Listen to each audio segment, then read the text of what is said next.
So yun, isang mapagpalang araw po sa ating lahat mga ka-business. Yun po, it's Sunday and it's Mother's Day. Charot.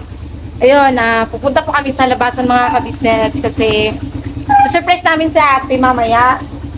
Bibili kami ng kung ano merienda. Bali, nanuhan ko na yun sa Timengay kanina na mag-ano tayo dun kila ate mamaya. Ganon. I-surprise natin kung anong pwede nating madala. Ayun, maghahanap kami kung anong mabibili namin sa labasan mga ka-business.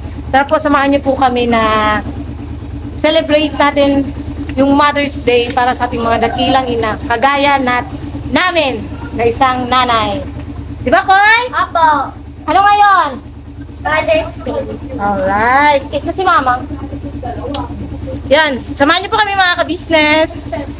Sige po mga ka-business. Ayan. Bili na lang po kami ng pizza. Ayun po sila bay doon sa may unahan. Nag-park.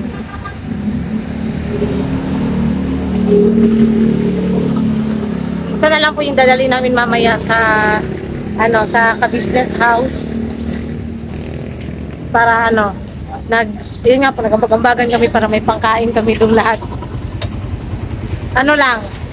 KKD, KKD, kanya-kanyang dala. Ayan po si Koy Koy. Ang poging Koy Koy. Ang poging Koy Koy namin. Ba't na po niya ako? Yes! Sabayan niyo po kami mga ka-business sa pag-celebrate ng Mother's Day. Kasama. Pero na po yan baka sa ka-business official na po yung vlog na yun. Ito po ay celebration naman namin tatlo. Diba? Pinakita ko lang po yung dadalhin ko mamaya sa nga po sa bahay. Labangan nyo na po maya kaya hanap po na kami kung anong pwede namin merienda. Mag-merienda na kaming tatlo. Sabay kwentuhan na dito mga ka-business. So, yun nga po mga ka-business. Ito na po yung pizza na para dadali namin mamaya doon. Sa bahay po Doon ka sa kabila lang para makita ka, Bibi. Saan? Dito lang po kami sa Parkview. Lang po, merienda lang po sa mga ka-business. Tapos, sagutin ko lang din po pala dun sa nagtatanong kung yung patungkol po pala sa binigay sa amin na 5K na pangbira. Kakain kayo dyan, sir.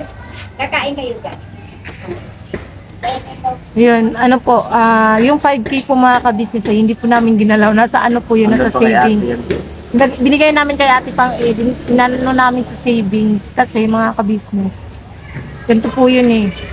Kaya po hindi pa namin yun pinambira kasi wala pa naman kaming kakayanan na bumira talaga. Kasi what if, yun, yung 5K pambira namin. Pag gusto naming balikan yun mga ka-business, wala pa kaming sapat na budget patungkol nga po sa ganyan. Wala pa kaming kakayanan talaga. Kaya nga po kung napapansin niyo po yung vlog po namin ay pure lang po siya, family, ganon. Life routine ng mga kagwang, sa mga sa mga kagwang kids, ganun lang po yun mga ka-business. So, buhay. Opo, doon nga kasi maraming nagtatanong, nabasa ko sa comment kung saan ba daw namin ginamit. Yun, wala. Na doon po kay ate, binigay po namin pang save, dinagdag sa savings. Pero hindi po namin sa amin yun mga ka-business Pagdating po, pag nakasahod naman na kami sa channel namin at may kakayanan naman na kaming tumulong, yun, panigurado yun mga ka-business na ibibira namin. Yun yung pagiging first pang bira namin. Kaya shoutout po kay Ma'am Ann sa nagpaabot po ng 5K. Pasensya na po ma'am kung hindi po namin hindi pa po agad kami nakatulong or nakapagbira. Hindi pa po panahon ma'am. Hindi pa po kasi panahon. Pero antayin nyo po. Malapit na po mga ka-business. Abangan nyo na lang po yun. Di ba pa? Yun. So, ayan, gusto ko lang din po palang mag-thank you po sa lahat po ng sa mga nagme-message sa akin through Messenger, mga nag-PM sa akin, sa mga comments po na concern po. Thank you so much po sa inyo mga ka-business. Sobrang na-appreciate ko po yung mga mga mensahe niyo po sa amin na huwag pansinin nga yung mga bashers. Honestly mga ka-business, matagal-tagal na panahon na din naman akong hindi naman sa hindi ba nagpapa-apekto sa mga ganyan. Pero, kasi, may times talaga na, yung parang pag, alam mong sobra-sobra na yung mga sinasabi, Parang hindi na maganda. ayaw ko man pansinin, pero masyado na kasi masakit mga kabisa. Tsaka kung ayaw, at kung hindi ko naman kasi ilalabas, yun, mas lalo akong may stress. Ano yan, Didi? Mas lalo akong may stress. Kaya ang ginawa ko talaga, sinagot ko yung mga para at least din, clear din ba lahat ba? Yung mga issues. Basta yun, wala naman na kasing dapat alalanin. Ang mali lang din ng iba, okay na yun, setup. Ang mali lang din talaga ng iba ay basta-basta na lang sila nagko-comment nang hindi pinanood ng buo yung video. Tsaka doon naman sa mga nagko-comment about sa bakit daw pinapakialaman pa kami nila kuya patungkol sa mga sponsor. Mga kabisnes naman, syempre po, hindi naman po kami magkakaroon ng sponsors kung hindi naman po dahil sa kabisnes family, di ba po? Lalo na kila ate, kila kuya. Wala pong ganun mga kabisnes. Ang gusto lang kasi ni kuya, sa totoo lang, hindi naman kami pinapakialaman ni kuya. Ang kay kuya lang, gabayan kami na, yun nga, wag matulad sa mga dating kasamahan po ng kabisnes family na nasilaw or nawakwak ng mga sponsors. Yun lang naman yun naman talaga ang pinaka main point ko din mga kabisnes Para ba babala sa mga ibang sponsors na gustong wakwakin yung mga kagwangs or para mabuwag siguro yung mga ganun. Pero so far naman sa akin, wala naman kasi akong yung ang ginagawa ko kasi, yun nga, sinisend ko naman yung messenger ni ate doon sa mga gustong magpaabot sa amin. Ayan na ba yung salita? Merienda po, mga business. Yan, merienda po tayo mga ka-business. Yan po yung kay Bay. Yan mga ka-business, minsan lang po yan, hindi po yan palagi nga ganyan. Pag Sunday, family day, syempre, di ba po? Tapos mamaya, yun, pupunta naman kami sa ka-business family. Yan mo! Masarap yun, di promise. Kikiam. Nakakamiss din pala mga ka-business kasi di ba nagbebenta rin kami dati ni Nika ng mga ganito. Nakakamiss din pala. Saan mo sa suka, anak? Yung sa akin naman ay hotdog at kay Kuya ko. Nakikain na din siya sa tatay niya. So yun, basta mga ka-business, love lang po tayo. Iwasan din po yung para di naman hindi tayo makakasakit ng ibang tao or yan, para iwas stress ba. Sarap. Yun. Ano masasabi mo pa? Yun nga, dapat na lang tayo mga business. Kaya po natin mga negative comment. Huwag na. Kung maganda. Oo, hindi naman sa Kain ka lang. Huwag ka dun. kasi talaga mga kabisnes maiwasan eh. Kain po tayo mga kapit. Ay, very good. Kaya si Kuya. Yun. Kanin mo tagal na. Basta yun lang mga kabisnes, yun lang yung namin sa inyo. Hiling namin sa inyo na sana. Paulit-ulit naman po kasi yun eh. Panoorin po talaga kasi sa huli nyo naman po makikita ko ano yung totoo eh. Diba bang? Sa huli ng pinakaulihan ng vlog, doon nyo po makikita ko ano yung totoo. At least ako, ang sa akin lang, in-explain ko lang din, tsaka hindi ko lang talaga mapigilan na 10 pesos sa cheese stick. Wala na po yung cheese stick. Ha? Wala na po. Wala na, niluluto na eh. Ano luto na? Sige. bakit may cheese? Akin na isabi. Kuha ka nga, pangingi ka ng suka-suka sana eh. Ayoko ng cheese eh. Ako din. Hindi ako mahilig sa cheese. Ako din. Yun na lang. Kuha ka muna ng Bi, hingi ka ng ganito. Lagyan mo ng yung matamis na suka, Bi, ikaw. Sabihin ko. Ay, ikaw na lang itong kuha isa pag-upang, Bi. Ah, Katungin namin, nabita pa itong lapot. Di lang, naibutan. okay. Buwan na natin. Ano? Yun, tapos, ano pa ba? Ano pa bang mga issue? Ayun, wala naman na eh. At saka yun lang din, isa pa, iwasan talaga natin yung comparison mga kabisnes kasi wala namang kompetensyang nangyayari sa amin ni Nika. Iwasan lang sana natin yung mga ganong bagay kasi hindi po kasi nakakatuwa mga kabisnes. Pa, pag po, Diyos pa. Mga talaon siya ng Diyos. Tanungin mo ka ng Diyos yan. Yuck. Tanungin mo. Ito po mga kabis. Ayun mo to. Yun. Iwasan lang po natin yung comparison. Pasensya na po mga kabisnes. Yun, iwasan lang talagang comparison kasi hindi po talaga nakakatuwa mga kabisnes. Nagiging imbis na walang nagiging komplikado dahil sa, yun nga, yung pagkukumpara niyo sa aming dalawa na sobra naman talagang magkaibang tao. Tapos, yun. Yun lang naman yata, di ba, Pang? Yun. Yun. Ulit sa mga sa mga nanay natin dyan. Happy Mother's Day po sa inyo. Mga dakilang ina talaga. Ayun. So yun mga kabisnes, balikan po namin kayo. Ang inaantok ako, ano ba yan? Yun, balikan po namin kayo mga kabisnes. So yun nga mga kabisnes,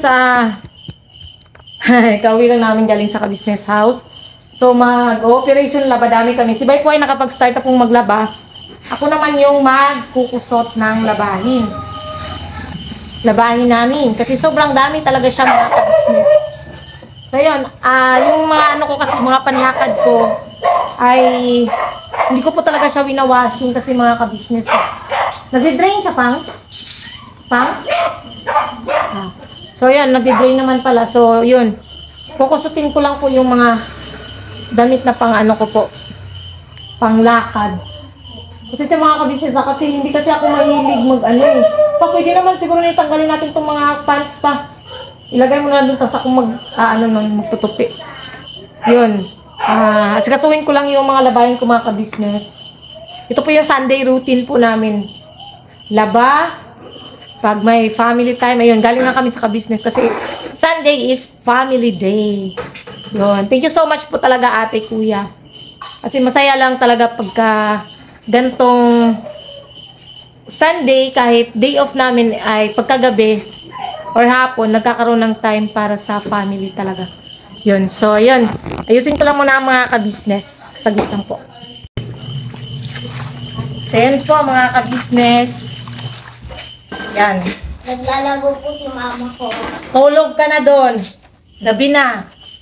Kusot-kusot lang po tayo mga kabisnes. Pagsensya na po. Mas kusot lang tayo kasi mga panlakad ko po kasi itong mga kabisnes eh. Hindi ko po siya talaga winawashing. Kaya nga dun sa mga nagsasabi na akala mga damit ko bago. Ay, ito pala, bago talaga to. Tag, lang to. 120 lang. Na po to? Pair. Short at saka short at saka ito. Wala namang masama kung paminsan-minsan bibili ka. Yun. Yan. Ito, medyo matagal-tagal na din ito. Ilang buwan na din ito simula nung nabili ko. Itong mga ito. Ito naman, buy one, take two.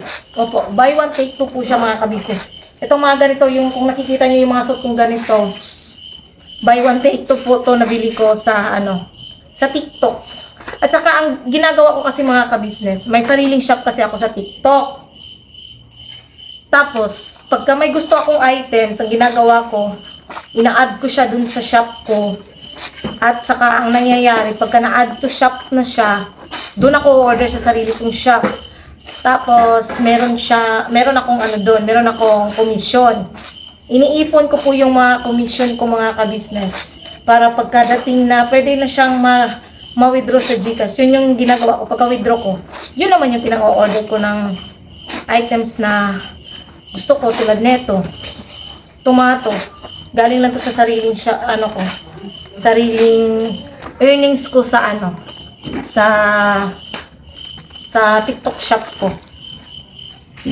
Konti lang naman mga ka-business. Hindi naman ganun. Mulubad. Gilid muna natin. Hindi naman ganun kalaki yung earnings. Pero at least, nakakatipid ako pag may gusto akong bilhin. Kasi nga, dahil sa ano, kaya yung mga nagsasabi na, nagluluwa ko tapos, ay, yun, may nabasa rin ako. Hindi po to ano ha, hindi po ako napikuhan sa basher. Gusto ko lang siyang sagutin dun sa sinabi niya na, kaya daw, sabi niya, tingnan mo nga yung suot mo, Junjun. Yung suot ko po kagabi.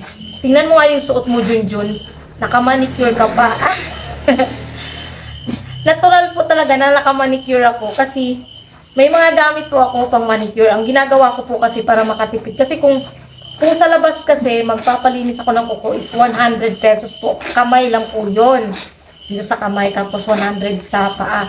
Honestly mga ka-business, nung nasa probinsya pa talaga ako, nagpapa-gel polish talaga ako. Every month po yun. Every month, nagpapa-gel ako. Which is, ano lang naman siya, ang bayad sa akin, 250. Kasi, suki ko po yung pinapaanuhan ko po. Pinupuntahan ko. Shoutout nga pala kay Ate Ming. Siya yung suki ko po sa, sa pagpapa-gel polish. Yun. 250 lang. Pag sa akin, pag sa iba, 350 talaga ang hingi niya. Kaso nga lang, close friend na kami. Kaya ayun, pinapaano niya lang ako, pinapatawad niya ako. Tapos yun nga, yung mga ka-business, ganun yung ginagawa ko. Kasi doon kasi sa probinsya, wala naman akong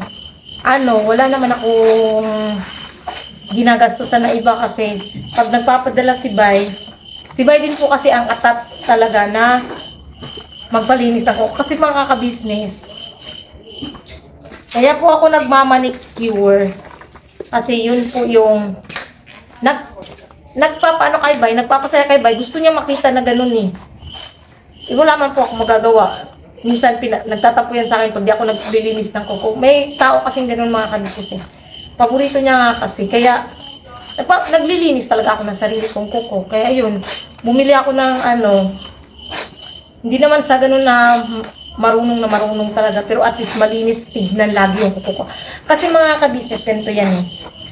Makikita mo ang kalinisan kung gaano kaano yung tao.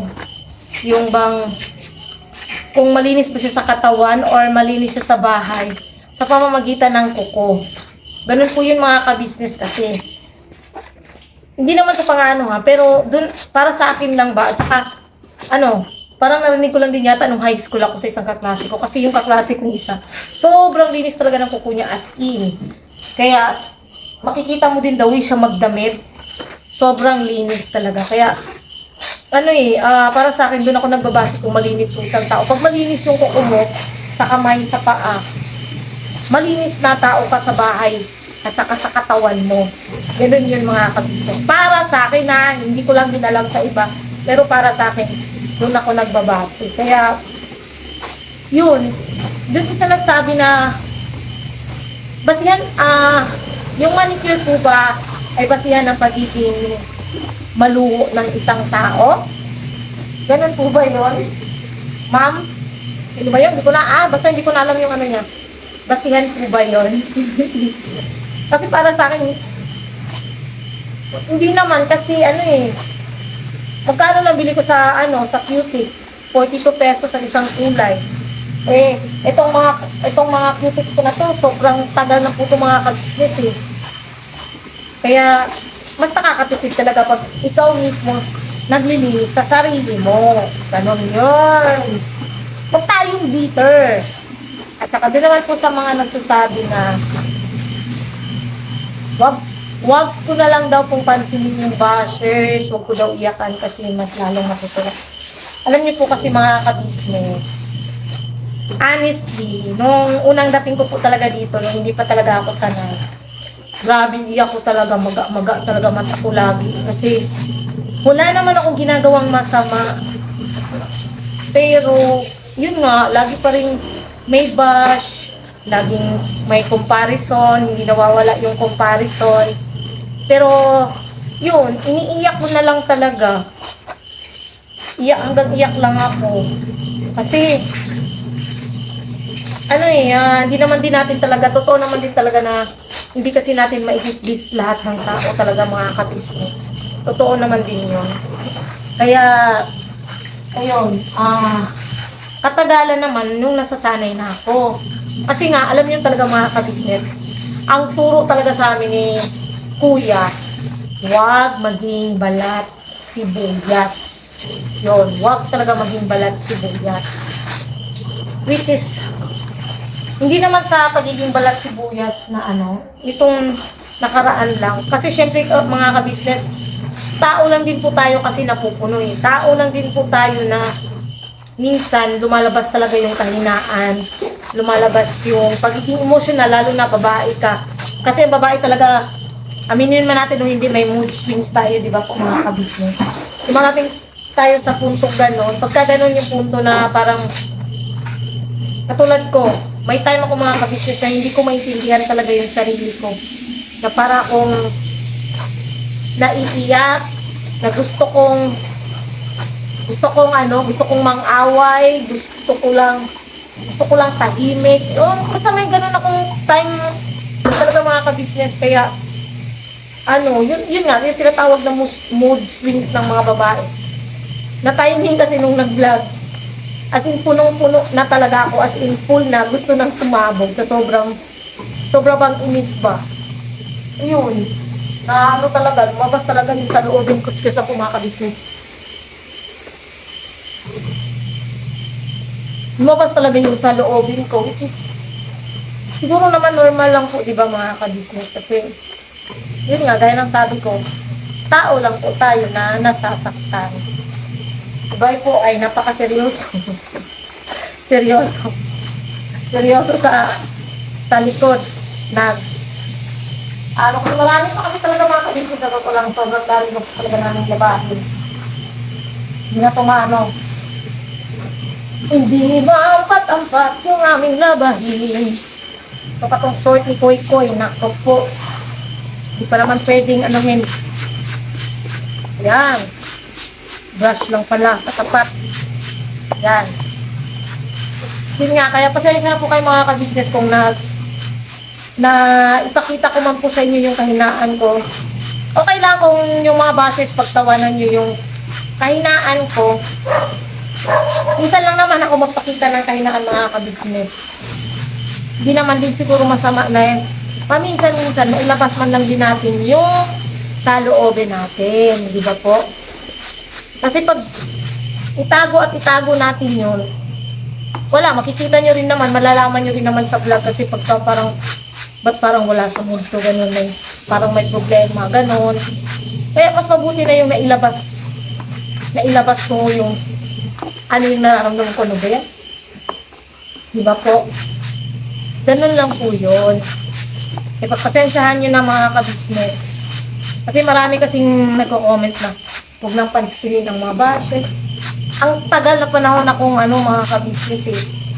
Ang tagal na panahon akong parang hindi ako nagbabasa ng comments talaga minsan. Pero may time kasi na hindi talaga maiwasan. Napapansin nyo halos lahat na heart o pagka gano'n, nasa mood ako magbasa.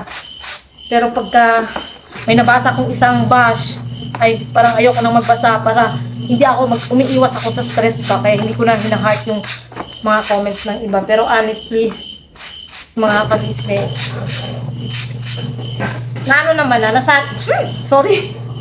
pumasok talaga sa ilong. Nasanay naman, kahit papano. Sanayan lang talaga sa sanayan lang talaga sa mga bash. Kasi dahil nga nasabi ng iba, nasa social media tayo eh. Diba? Parang hindi umiyak kagabi, no? Parang hindi napiktuhan. Pero sobrang napiktuhan pala talaga kagabi. Yan. So, yan. Konting pa. So, ayan, balikan ko lang. Saglit lang po mga ka-business. Kuhanin ko lang yung iba pang labahin. So, yun. Ang dami ko pang labahin. Ayan. Ay, nako. At saka dun pala sa, meron pa ba yung comment? Sagot-sagutan tayo mga tanong ba? Mga tanong. Ano pa ba yun? Wait lang. Nag-iisip pa ako. Naisip ko na yun, nawala na naman sa utak ko. Ano ba yan? Ano pa nga ba yung tanong kanina?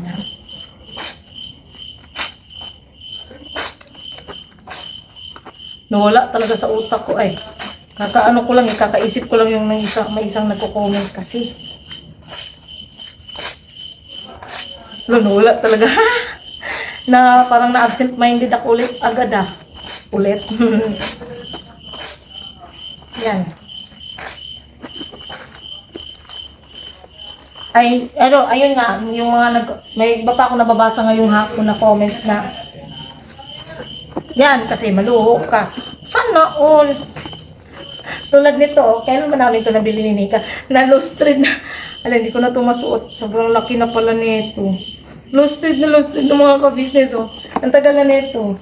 Doon pa kami nito ni Nika sa ano nabili. Saan ba namin ito nabili ni Nika, ha? Doon pa sa dati namin inupahan, 2023 pa to. Diba? See? Hindi ko na ito anuhin mga ka-business. Tatapon ko na lang to. Di naman na ito masusuot kasi.